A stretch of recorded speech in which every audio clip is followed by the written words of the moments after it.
Hey, welcome to Mooney Reads. My name is Beck, and today I'm going to be recommending books to Steven Universe characters. I first watched Steven Universe quite a few years ago. However, recently I've been able to do a rewatch of the episodes that I've seen and actually finish the show and watch the sequel movie and other show. And it has been wonderful. It has been the majority of the first part of November for me. I have not read much, but I shotgunned 2 seasons and a movie of Steven Universe in one day. So that's how I'm doing.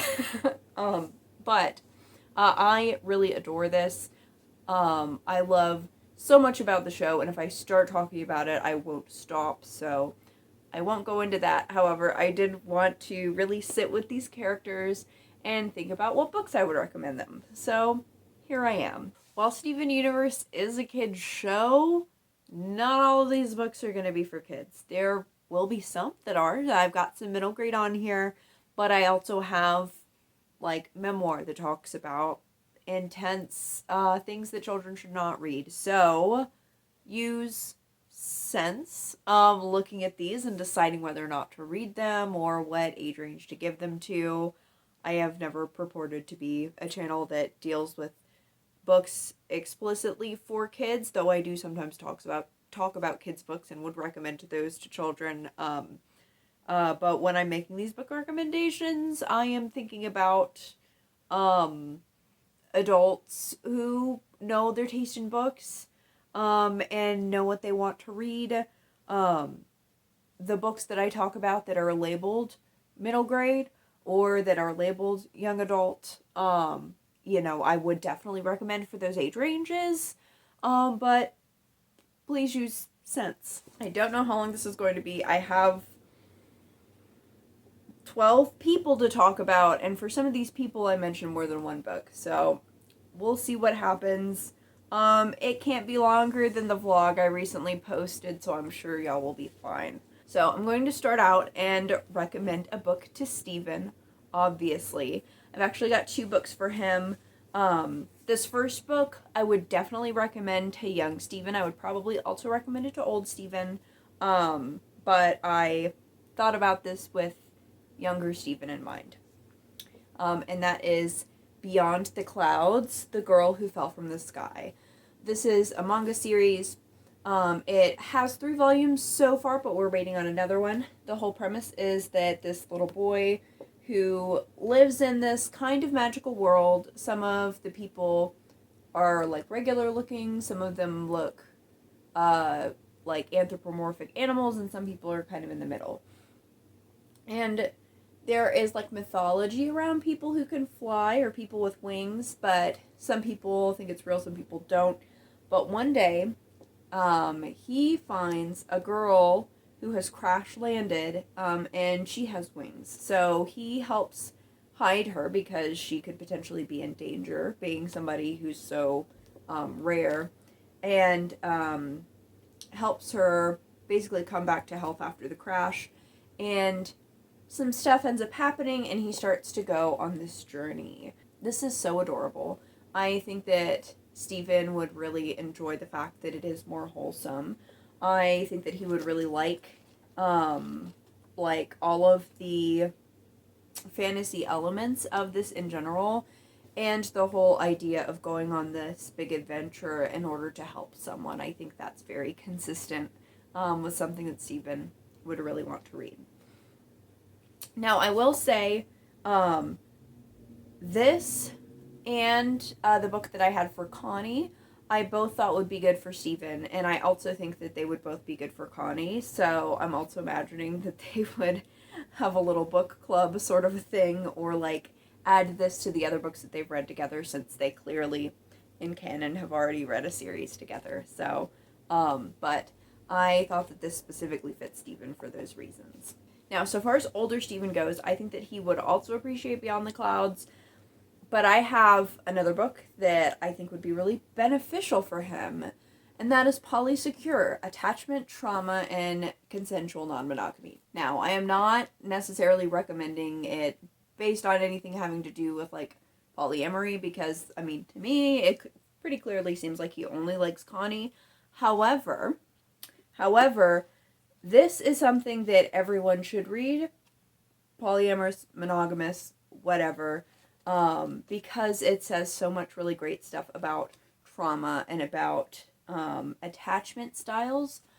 She breaks down attachment styles in the first 3 chapters, and I love the progression, like the way that she like establishes the styles and then talks about how you know, you can have like kind of elements of one and it's more of a gradient, and then in the 3rd chapter where she's talking about these, you get to see how you're impacted not only by, you know, relationship with your parents certainly, but also external things as well. I think that that's really helpful, and Stephen is clearly working through some really tough traumatic things. And then in the next chapters it talks about really being intentional, basically with what you want in your relationships, how to build healthy bonds, how to have healthy boundaries, and I think that's also something that Stephen can really clearly benefit from. Next, I'm going to talk about the book that I would recommend, Pearl. Now, I recognize that Pearl would probably prefer something nonfiction, something that's tangibly helpful. However, I can't think of anything that I've read offhand that would really be beneficial towards her in that way, so I did find a story that I think she would appreciate, and that is On a Sunbeam by Tillie Walden. This is a graphic novel that is so beautiful. Do I think that Pearl might get hung up on how they don't really talk about how space travel works and there appear to be flying fish? Yes. However, I think she would still really appreciate all of the themes of found family, and the fact that they go through space and have this whole thing happen, just so that this person can help the girl that they fell in love with in school. I think that Pearl would really appreciate that really romantic notion and the fact that her friends were there, helping her through all of this. I'm getting like emotional thinking about it. I need to chill out. This is such a good book. So I think the space theme, the found family theme, the no men, would all be stuff that Pearl would appreciate. And it's also really pretty. And I feel like just with Pearl's like character, like design, and the grace that she has, I feel like she would also have an appreciation or find an appreciation for art. Perhaps a different sort of art than what Peridot presents. And honestly, I think On a Sunbeam is also one that Stephen would like. And it honestly fits in. There are a lot of themes in this that are also in Stephen Universe, which is just kind of neat in general. The next character that I have is Amythest. And for her, I had kind of a hard time because I think she would like something super action-packed or something really weird. And I didn't have anything directly in mind. Certainly not anything that I'd read before. I think that like in like as a bookseller, I'd probably recommend her several different like mangas that I know of that are more action packed, but none that I'm confident enough to talk about in a video as kind of a recommendation. However, I found one that I think is really cool and I think she would super appreciate, and that is Motor Crush. This is about a top tier motorcycle racer who is also involved in underground motorcycle racing in order to get this essentially drug that you put in your motorcycle in order to make it go really fast. However, this main character doesn't use it for her motorcycle. She needs it to survive. So this has a lot of really cool motorcycle racing sequences. It has fighting. It has a lot of badass fucking people. So I think that Amythest would really appreciate this. Next is Garnet. And for her, I would recommend Iron Widow by Xiran Zhao. This is a young adult sci-fi fantasy where in the world there are aliens that they're having to fight with these mech robots. These robots need 2 people to run. The men pilot the robots, and the women are there as like concubine pilots. They don't run them, but they kind of work as a battery, and are also there for kind of the pilots to use. So it's a very like patriarchal, shitty kind of situation. Our main character joins the army to be a concubine co-pilot, but that's only because her sister did this as well. Her sister was murdered by one of the pilots, so she's joining the army under that person in order to murder him. Now, do I think that Garnet would condone murder? No. However, I do think that there is something that she would probably find cathartic about that kind of impulsive, or not really impulsive, but the intensity with which Zeyn makes her decisions, if that makes sense. I also think that looking at the chrysalises, that is the robots that they're using, I think that there's a lot to, I think, pick apart from that, that Garnet would appreciate. I can't really elaborate on that without spoilers, so I've got a timestamp. If you don't want spoilers for Iron Widow, skip to that. But looking at the way that the chrysalises are done, and the fact that there's a hierarchy within them, but then you find out later in the book that that's, like, false. They intentionally rigged it to where it would basically suck the life out of these women, and they can actually run it just as well, and you can co-pilot it. I think that Garnet would be horrified that they would rig something up like that, but I think the potential for the positive and working together and how people can genuinely co-pilot would be something that she'd be super into. And I also think that the triad dynamic and the fact that this is very much a forbidden relationship, but how they work so well together, I also think that's something that she would highly appreciate and get a lot out of it. Honestly, when I was thinking about something to pick for Garnet, I was looking for something with a relationship that was frowned upon, or a relationship where they really dealt with a whole lot. So I think that picking a book with a polyamorous couple really works for that. And then the whole battling aliens bit just fits Gems because they do space battles and stuff like that. So there's that. Now, Garnet is a fusion, so I also wanted to talk about Ruby and Sapphire separately.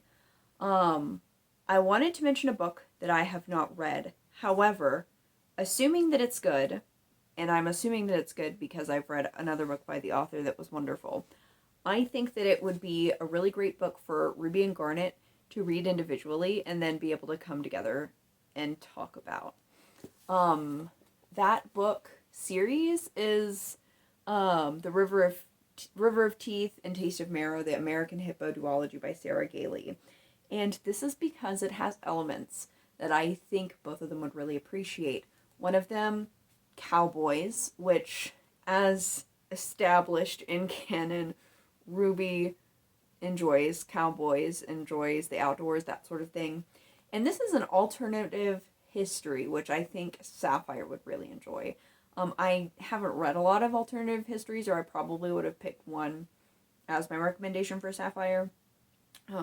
But I thought that this was a unique pick that I think each of them would like individually, and to be able to talk about together. So this isn't a recommendation for Garnet, but it's a recommendation for the both of them.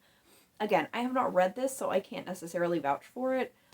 But if I met them at a bookstore, and I was trying to offer them a book, this is what I would say that they should read together. But looking at them individually, first I'm going to recommend Rubia book. That is Upright Women Wanted by Sarah Gailey. We already know they love cowboys. You have the rugged loner type, but more with the people that the main character encounters. You have a love story kind of situation that develops in here, and you also have just a lot of other really cool shit. I don't want to say very much because it is quite short, but my elevator pitch for this book is anti-fascist queer librarians in the Wild West. This is kind of dystopian.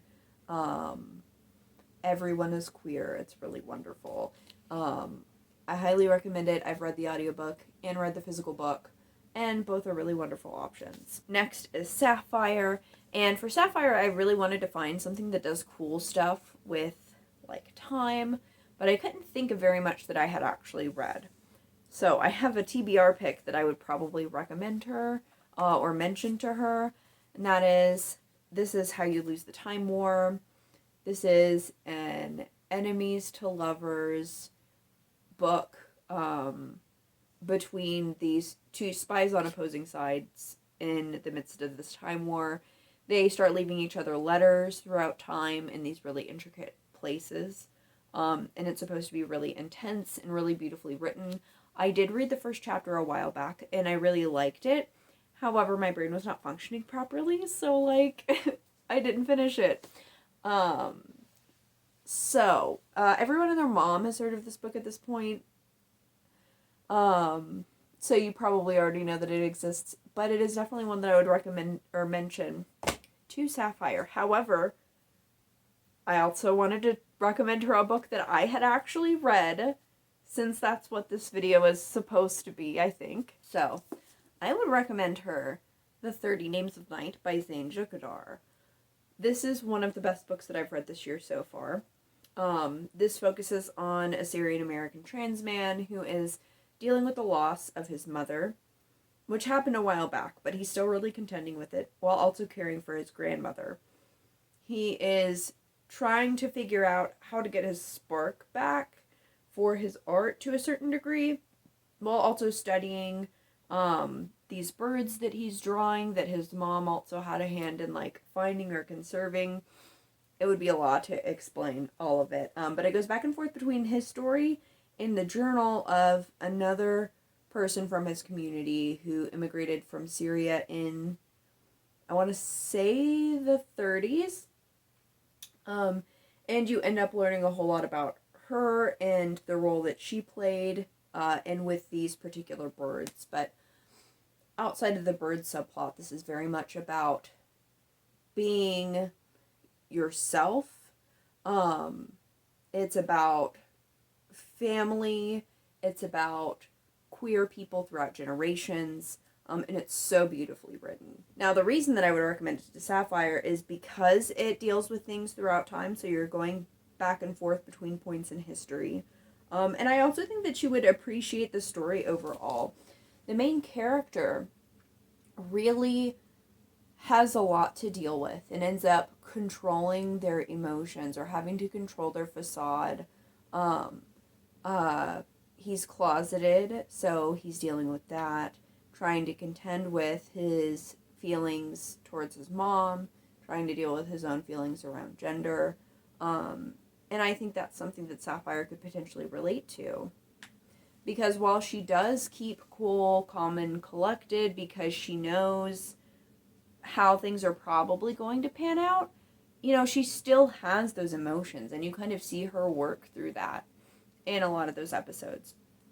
So I feel like she would have a connection with this character, and would appreciate kind of the going back and forth between times, and the connections that people had.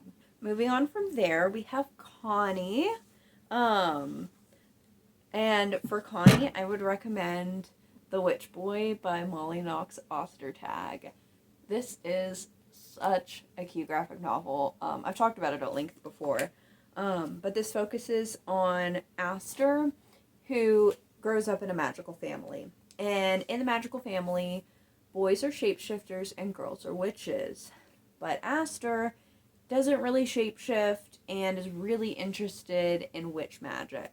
In this first book in particular, there is something that starts taking the boys, and he ends up being in a position where he could potentially really help in figuring out what's going on.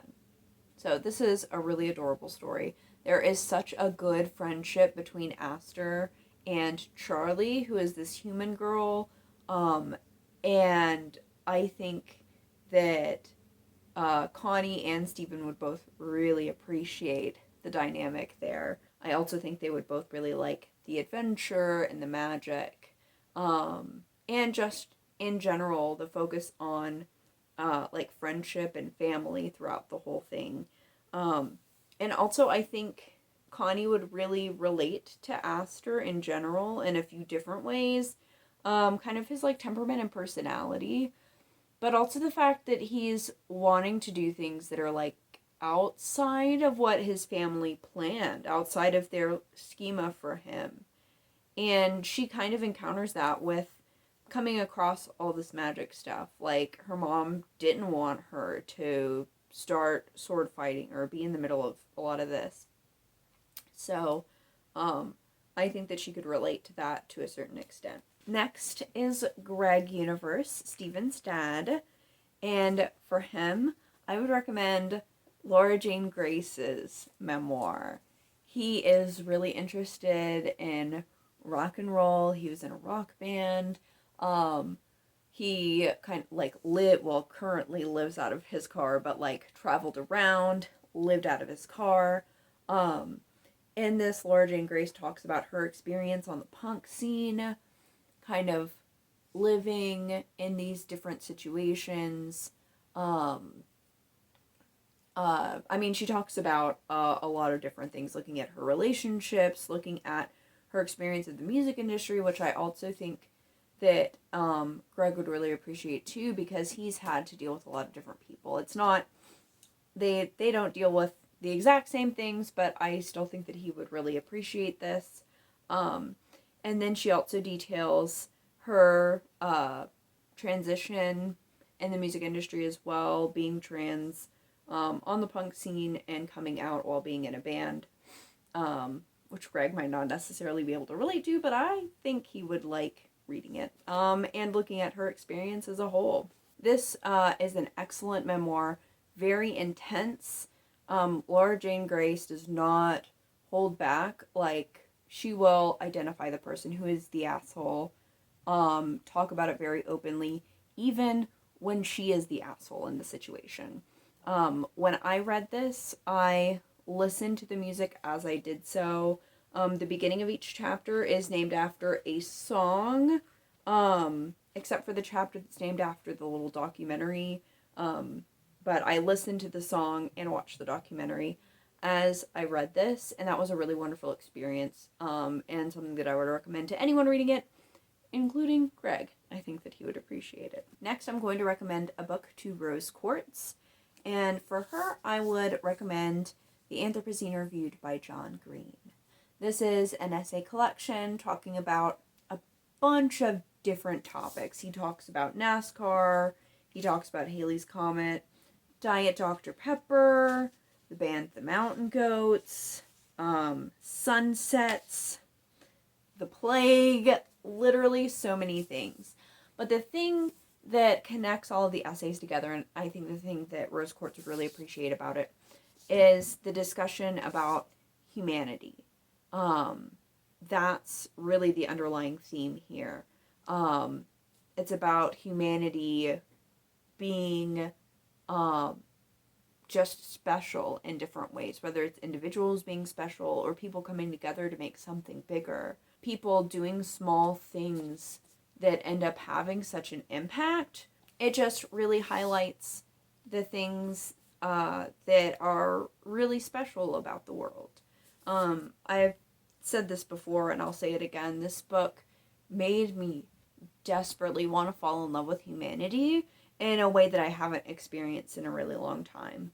And finding hope is really difficult in 2020-2021 era in particular, but also as somebody who reads a lot of like history and a lot of experiences of marginalized people.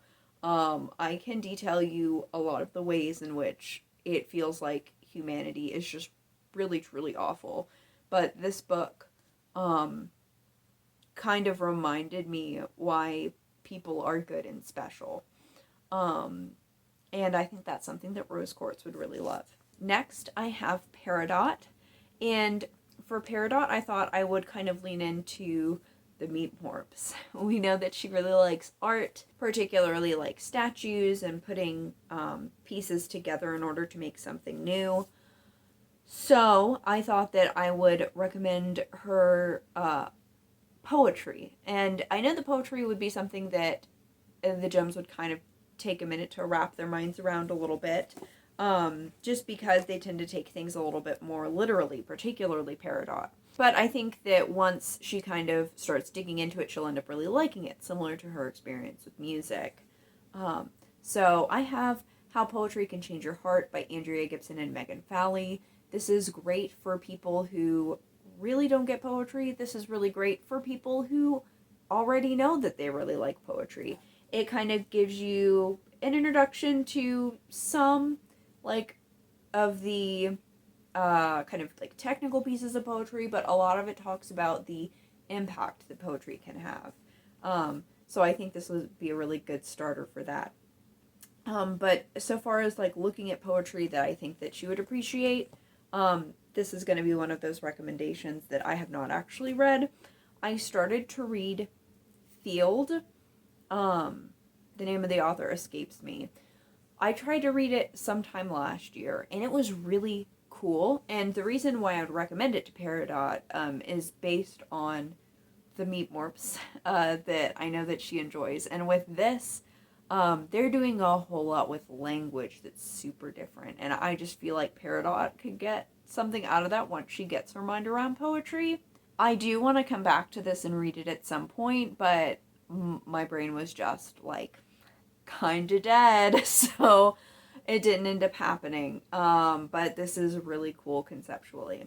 So far as a poetry book that I have read, for similar reasons, because of like the interesting bits with like language and how it looks, I think that Peridot should read Shakespeare's sonnets. There are some that are like really funny, and I feel like she would get something unique out of this. Whether it's because of the way that it looks or the content, I would just really like to see her perspective on this. Last, but absolutely not least, we have Lapis Lazuli. I have a lot of emotions about Lapis. Thinking about Lapis too much it gives me just a lot of feelings. And I have a book that I think she could really relate to. Depending on her mindset, would really depend on whether or not I would recommend it to her, whatever. But a book that I think would be really fitting is In the Dream House by Carmen Maria Machado. This is a memoir about the author's experience being in an abusive relationship with another woman. It's also written in a really interesting way. The majority of it is written in second person, so it's rather than he said blah blah blah or I said blah blah blah. It's you. So you are kind of posited as like the character in the story. This is, of course, framed with a couple of chapters that aren't written like that look at things like media depictions of queer people and abuse, and queer women dealing with the judicial system as they're trying to deal with domestic violence. I think that something a little bit more artistic might also be fitting Lapis, since she also had interest in the meat morphs. But even more than that, I think that having somebody else with a similar experience that she did would be really beneficial. it's definitely going to be at least kind of different because nobody else has literally trapped themselves under the ocean with someone in order to protect someone else. But the emotional abuse and kind of like staying even though you know it's bad. I also think that the fact that the house, the physical place, is this metaphor for the relationship, would also resonate a lot with Lapis and Lapis's situation.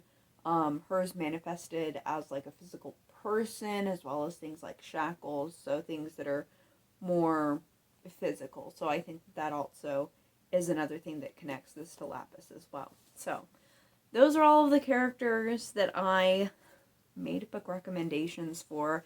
I probably could have gone further. I'm sure that I could think up something for Lars or Sadie, and probably think of more books for some of these characters, but this is what I limited myself to because this book is probably already going to be too long. I've already got like over 40 minutes of footage, so I'll leave it at that. In the comments, let me know who your favorite Steven Universe character is, and let me know if you've read any of these. And thank you all so much for watching. Bye. This month has not really been a whole lot of reading thus far for me, which is kind of expected because historically November sucks ass. Actually, I watched the majority of the last season of Steven Universe, the movie, and the whole season of Steven Universe Future in one day. So that's where my head has been. It's been a week and a half. I don't know what time is. About a week and a half since I watched it, but it's still very much on my mind. I adored the show. Steven Universe Future was 110% worth watching. I was concerned it was going to be like crappy like sequels sometimes are. But it has my whole heart. It broke me and put me back together. And I think this is going to be one of those shows that I end up rewatching 500,000 times, because I am not mentally well. But anyways, wow, that's a lot. Maybe I should do this differently.